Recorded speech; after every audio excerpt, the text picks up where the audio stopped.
که غواړئ چاق شئ لاندې نسخې وازمئ.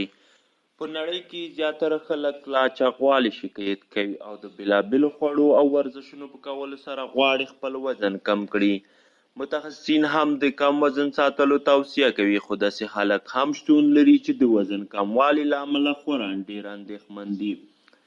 که د وزن زیاتوالی ناروغي دی، خو کموالی هم چې له اندازې زیات کم شي ناروغي بلل کېږي. د دې خپل حد وي. زموږ په شاوخوا کې ډېر خلک شتون لري چې په طبیعي ډول وزن کم وي او د کمزورۍ احساس کوي. دغه خلک د چاغو خلکو په څېر له خپلې کمزورۍ اندېښمن وي. دوی د وزن زیاتولو لپاره ډول ډول درملنې او له حکیمي نسخو کار اخلي، خو زیاتره وخت د ګټې پر ځای ورته زیان رسوي. له دې امله دلته یو څو نسخې ستاسې مخې ته ږدو چې هم مو بدن روغ وساتي او هم له یوې اندازې پورې چاق شئ. ښکاره خبره ده چې که تاسو د وزن زیاتوالی غواړئ، لومړی مو خوراک کې بدلون راولئ، خو په تدریجي ډول، ځکه چې یو دم خوراک کې زیاتوالی معده کې ستونزې راولړوي. لاندې خوراکونه مو مرسته کولی شي. سپینې وریجې د وزن زیاتولو لپاره تر ټولو ښه نسخه وریجې دي. وریجې په ډېره اسانۍ پخیږي او هم هر ځای کې په اسانۍ سره موندل کېږي. هغه څوک چې غواړي ځان چاق کړي باید سپینو وریجو ته لومړیتوب ورکړي، ځکه چې زیړې وریجې په لوړه درجه فایبر لري او سپینې وریجو کې بیا فایبر د نشت برابر کم وي. فایبر د انسان وزن کمولو کې مهم رول لري.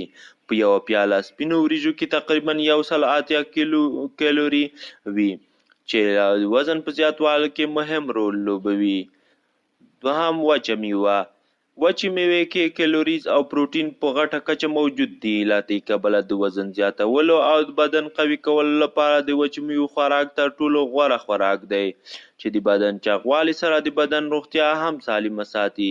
ځینې داسې غوړ دوکاني خوراکونه لکه چپس او نور چې په ښکاره ډول بدن چاغوي، خو یو شمېر نورې ناروغۍ رامنځته کوي. دریم، پروټین لرونکي خوراکونه.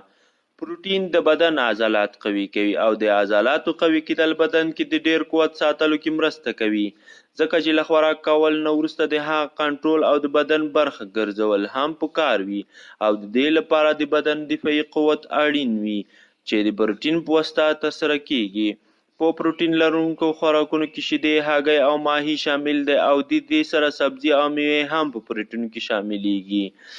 پنیر هم د چاغوالي لپاره یو مهم چیز ده. پنیر 80% د چاغوالي غذایي مواد لري. په 1 ګرام پنیر کې 9 ګرامه کالوریز موجود دي. ځکه نو د وزن زیاتوالي لپاره له پنیر څخه بل ښه خواړه شتون نه لري چې هم یې خوند ښه دی او هم وزن زیاتوي او هم روغتیا لپاره ګټور دی.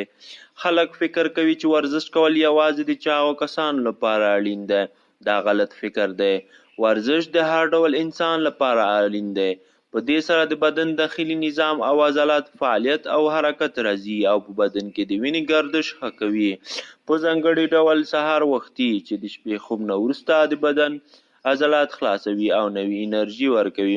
همدا ډول د هاضمې سیستم ښه کوي او ټوله ورځ انسان فعال او چست وي او په دې سره د بدن دفاعي سیستم قوي کېږي.